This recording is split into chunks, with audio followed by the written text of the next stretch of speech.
And I...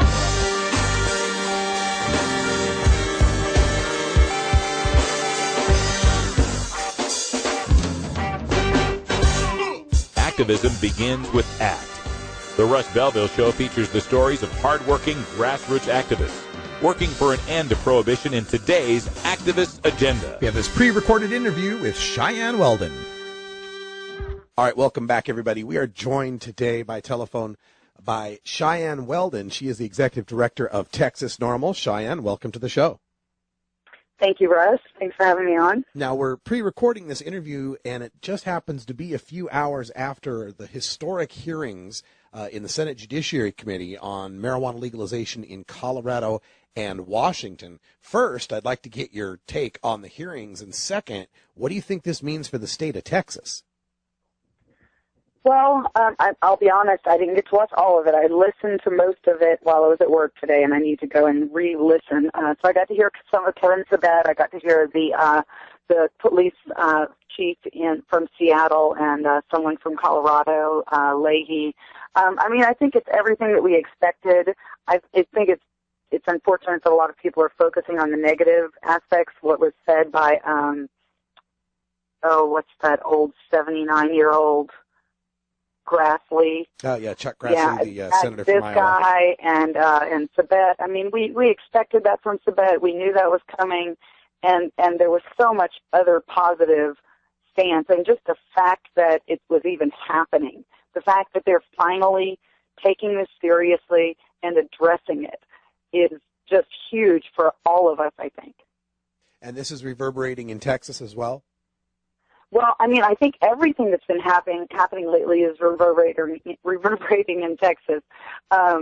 Between Eric Holder's announcement, Dr. Sanjay Gupta right before that, I think we're just starting to feel it all. And I was in a conference this past weekend with a senator that came out publicly while I was there in El Paso that he supports marijuana legalization. As far as I know, none of our sitting senators have ever done that. There's only 31 of them. So that was pretty huge, and I think that's just a huge impact. And this panel that I spoke on, one of the representatives that was there said, well, who are we hearing from on the other side? I said, there's no one. There's three of us, and there's no one in the opposition. So, and this is put on for legislators. That's fantastic. So that's telling, right? Well, I think it was also telling when Sylvester Reyes lost his job to Beto O'Rourke out there in the El Paso area or whatever district that is, that showed, because I remember reporting on some of the campaign there in Texas, and they were, the incumbent, 8-term incumbent was using commercials, the old "what is he smoking" angle, right, and it backfired on him. Yeah, I got to meet Beto briefly. He was at the reception the first night of that conference. So, that was just huge, I felt. And the other panelists were a senator from Colorado to explain the initiative process, just because of the Mexican legislators that were there that don't understand how this is happening. Yeah. And a Mexican legislator that has actually filed a legalization bill in Mexico, and me. So there was absolutely no opposing view. And Senator Rodriguez from El Paso, he's a state senator that came out publicly. He's after our talk, he said his summary was just the train has left the station. The train has left the station. It's that's what he said. Yeah, he said the train has left the station. We have to get on board with this. Like, this is happening. So he told the news it was inevitable. Inevitable. That's great news. That's great to hear, especially on a panel that's going on in Texas. Now, another concern to Americans and Texans specifically with regards to this war on drugs is the situation in Mexico. And, of course, a lot of Texas border cities are seeing violence just right across the border there that is astounding. It's wartime levels of violence. Was that part of what was discussed with this panel? It was actually. So it's a border legislators conference. So they meet. It's legislators from both sides of the border in states in Mexico and the U.S. And they meet to discuss and hear from experts on different issues that they're concerned about. So last November, when they met in Mexico, they expressed concern and interest on what Washington and Colorado had done. So they scheduled a panel for the next conference on that matter. And so some of the other issues they talked about were like immigration, infrastructure, climate change, a variety of things. And while we were there, as a group, we went over across the border to a ceremony in celebration of a signing of a treaty. It was a property deal. But we got to experience, the checkpoints, the border checkpoints, and having to walk in between them and just see how ridiculous and invisible this fence is. These are really just two communities this line is just imaginarily drawn through. There's still back and forth traffic and commerce, and it just was a really interesting experience. But that the soon-to-be El Paso chapter, I think, has a really different outlook because of, like you mentioned, the border violence. They're very serious when I met with them.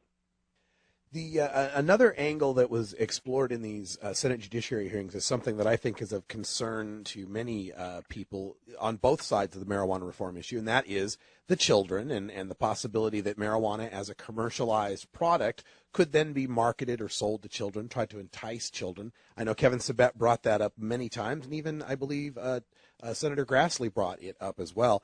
As a mom and a woman working in marijuana reform, how would you respond to that? So I think as a mother, I would look at it as a parental issue.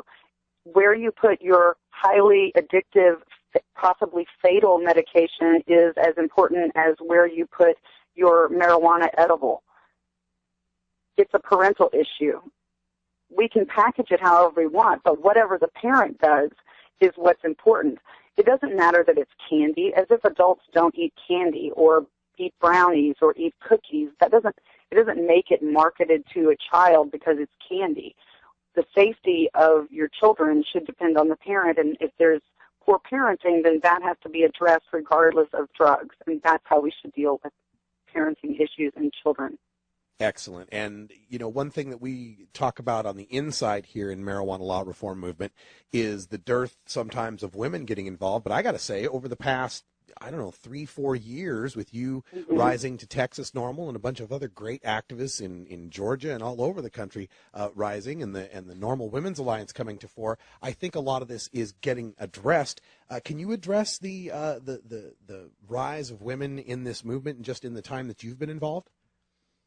Well, I've thought about it a lot, and I've kind of changed my mind about it. I used to think, and kind of sell it, I would say that when women get involved, that things change. And then I start looking at other movements, and I think what it really is that when things are starting to change, more people get involved that weren't previously, of different demographics. So we have, people that don't actually consume getting involved, people, in the gender equality movement, people who are actually in traditional family relationships. So at the end of a movement, it's pushed forward by women in alcohol repeal because they were the unlikely ally.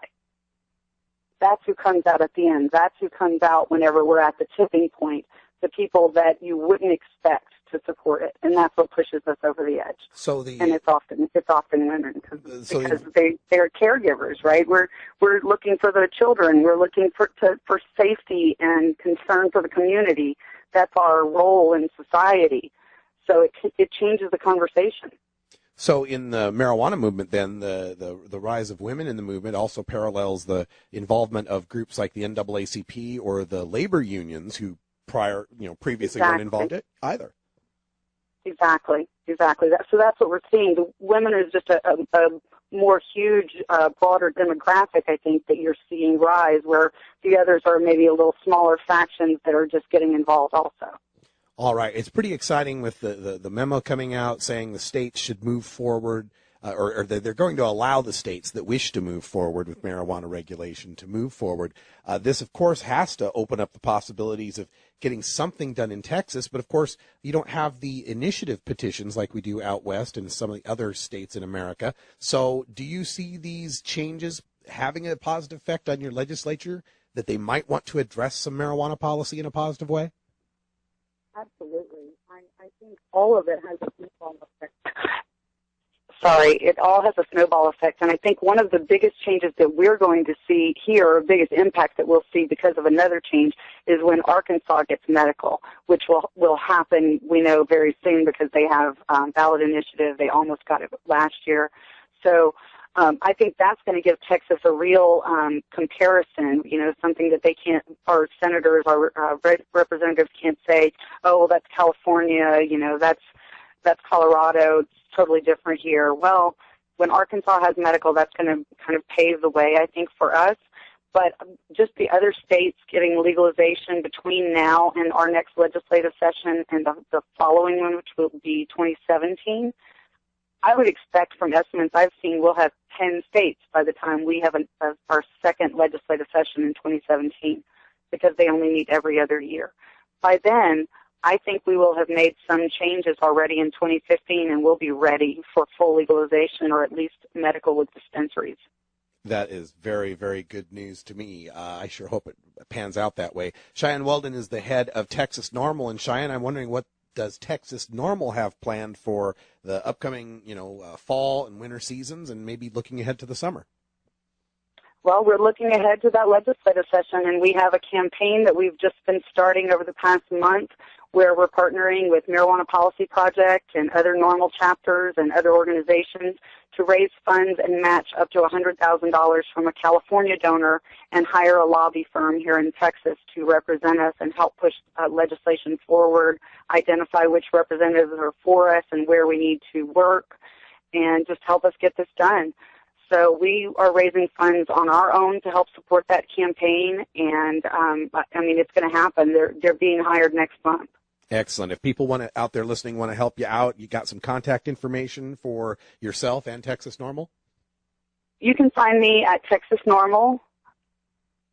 My first name is CHEYANNE at texasnormal.org, and our website is texasnormal.org. You can find the lobby campaign there. You can join, buy merchandise, and we have a monthly newsletter that you can subscribe to. All right, that's activism, boots on the ground right there with Cheyanne Weldon and Texas NORML. We appreciate you coming here for our activist agenda, and we wish you the best of luck in that upcoming legislative session. Thank you so much, Russ. Thanks for having me on. It's always good to talk to you. Big thanks to Cheyanne Weldon for pre-recording that interview with us last week. She's busy with being a mom and doing the Texas NORML stuff, and it's a lot of work, so we appreciate her taking the time to join us. Get involved with NORML Women's Alliance by checking out NORML Women's Alliance on normal.org, also normalwomen.org, I believe, and at NORML Women on Twitter. Coming up next, we've got a special guest joining us for a cannabis community chat, Keith Floyd, who's one of the two men suing the state of Arizona over the 25-mile no home grow halo rule. You're listening to The Russ Belville Show. Hey, we'll be right back. Thanks for joining us.